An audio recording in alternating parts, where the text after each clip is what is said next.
everyone, welcome and welcome back to my channel. Today's video is a little impromptu. I got inspired by seeing a few manga tubers and manga grandmas talking about creating a short manga recommendations list sort of thing. So that's what I'm going to be doing today. And I don't want to ramble on. Let's just get right into the video. Starting with The Dissolving Classroom by Junji Ito. I am being very careful because my tripod is broken. So any sudden movements will cause a catastrophe. And this is a one-shot by Junji Ito, and it's about a pair of siblings. She's the hell sister, and he's constantly apologizing for her behavior.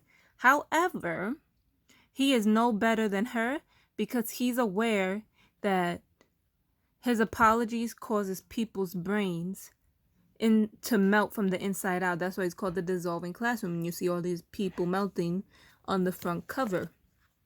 And they are actually both the children of, no, the little sister, she's the child of Satan, and he worships Satan. That's why whenever she does something bad, he's apologizing, but he's really not seeing the people he's apologizing to.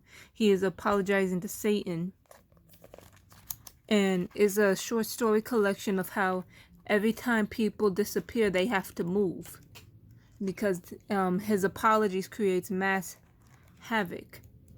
As you can see by him always apologizing greatly, people freak out and they start melting from the inside out. And his sister eats the brains and stuff because she's no good. She's a hell child. She's a literal hell child. And this is Satan. That's who they see Satan as, like a goat man sort of. That's it. That's all I have to say for Dissolving Classroom by Junji Ito. Next series I want to recommend is Tomodachi Monster. This is a 3-volume series by Yoshihiko Inu. This is also a 7 Seas title. And if you want to see an in-depth talk about me talking about this, that's a dog outside. Hold on. Okay, so if you want to see me talking about this in depth, I did make an April reading log video, which I will link down below in the description, but I suggest this because it is a fast-paced read. It's about kids getting these creatures called as Tomodachi monsters, as you can see. However, not all the kids are good. Once they discover that they have these Tomodachi monsters, aka imaginary friends, they use them to try to get the upper hand on other kids that have weaker Tomodachi monsters, and they kill each other. So this is about to be a spoiler and everything. As you can see how she got split after killing him? She used her Tomodachi monster to kill him, but at the end, right before he died, he used his Tomodachi monster to split her in half, cutting her into multiple pieces. And that's essentially what this series is about. And it's about this kid who's in charge of like a cult, and he's after him. He's a good dude. He's a good kid. He doesn't want to use his monster to kill. But this group of kids wants him to become a part of it. He's this creepy kid right here. He's the main one, and he chases after him throughout the 3-part series, 3-volume series. And if you like gore, fast-paced monsters and stuff and fighting, this is the manga for you. Next series I want to talk about is Yokai Rental Shop. I had actually read this back in December, so I don't remember too much about it. I never did make a reading log video about what I read in December, so I can't remember too much. But I do know that Hiragi, he finds out that he has a long-lost twin. No, he has a long-lost brother, which is him on the front. And he works at what's supposed to be a pet store, but it's actually not a pet store. He's in charge of like the spiritual realm, and people that come and want true desires answered, they come to him to borrow one of these spiritual creatures, but it's not as it seems. They are actually pretty bad. And this story, at being 4 volumes, is actually pretty fast-paced as well, but not too fast-paced. I'm not too sure what to say about this without spoiling the entire thing. But the brother who discovered his twin brother from the rental shop, they find out that their father is the king of the yokais, which is all these spiritual creatures that are used for bad things, that humans use for bad things. see that's one of the bad things happening. That's the brother who found his twin. That's the good brother who found his twin getting his throat cut.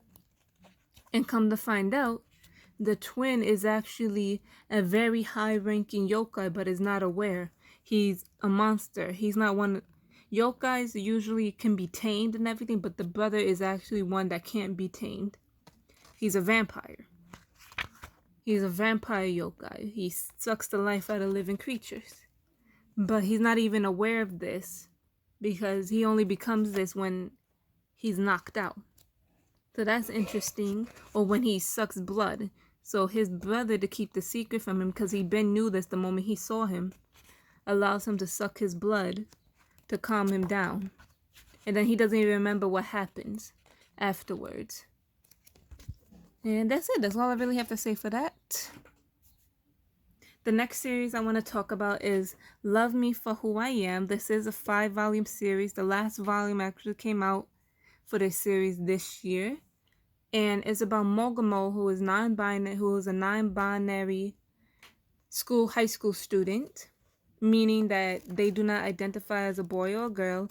And this series is about their tribulations of working at a maid cafe, at a supposed to be boys' maid cafe. But Mogamo wants to know why do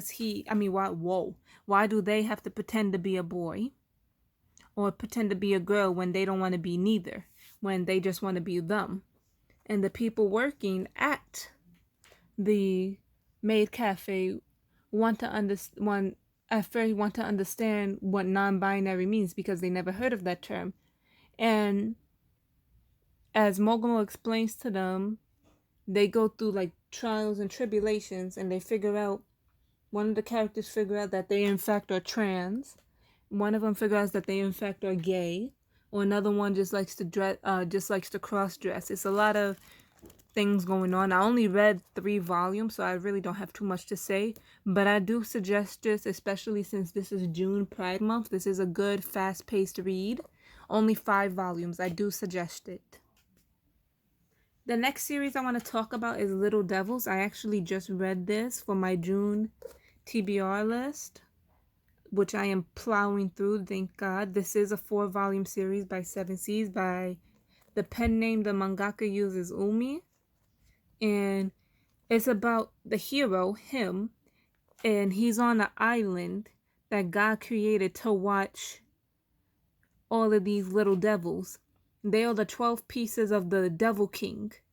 And this is a 4-volume series. I got 3 volumes, which I read already and I loved. It's a comedy and everything. And they're supposed to be parts of Satan himself, like the devil of the foot, devil of the horns, devil of the wings, devil of the leg, devil of the heart, all of that fancy good stuff. And you would think that they would be evil or not, but they in fact see the hero as a dad that keeps them in check, and the hero sees them as his kids. And God is a woman in this, which I stan. And she put him in charge of watching over them. And he really does love his job. And they do love him very, very much. Even though technically they're devils they're not supposed to love. But they do in fact love him very, very much. As much as he loves them. And God doesn't quite understand their dynamic. But she doesn't mind as long as they stay out of trouble. And it's more like a comedy slice of life sort of thing. It's really enjoyable, and I enjoyed reading it. That's all I have to say for that. The next series I want to talk about is a 2-volume series on Magical Girl that I also just read today. And it's about a video character named Nerbrav. She was part of a video game that the main character of the story's father never got a chance to finish because he passed away. And while the main character, the girl, was looking through his files, she accidentally found this pretty angel Nerbrav, magical girl, and she had a keychain that brought her to the real world.